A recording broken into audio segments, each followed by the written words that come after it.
Good morning, ladies and gentlemen. Good morning. It's a privilege to be Congressman. Thank you very much for your words. Very much do understand one of my first duties when I got here as new commander. Family contacted us and got asked to assist with Sergeant Jameson, the Vietnam War, that never received his Purple Heart. It had been documented that he had never been presented that, and so that was one of the finest honors I've had the privilege of doing since I took command here. And so it's very important that we're able to recognize all of our folks throughout our history. There's so much I want to say, so many people to thank for this incredible day, for all their hard work, but I've been reminded that we're on a schedule and I've got about 3 minutes. So I'd like to start by thanking everyone for giving me the privilege and the honor of standing here in the presence of the greatest generation.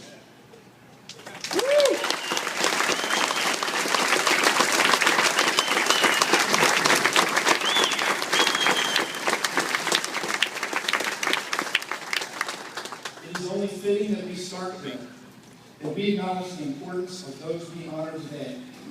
Before World War II, families had fresh memories of World War I and had just survived the Great Depression.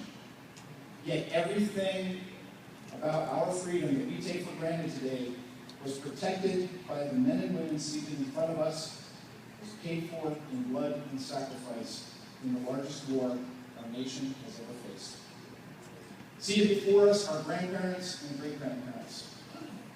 The oldest and wisest of our society, but roughly 70 years ago, these incredible individuals were sons and daughters. Our society's children heading off to war in a foreign land. Through no fault of their own, only because of the greed, corruption, and carnage of narcissistic and maniacal dictators and oppressive regimes, did these sons and daughters of America depart on a perilous journey, sailing and flying around the world, and facing the slaughter of a war on a global scale. We are still fighting wars today, though admittedly, not on such a worldwide scale, and especially not against such equally capable adversaries as these brave men and women face.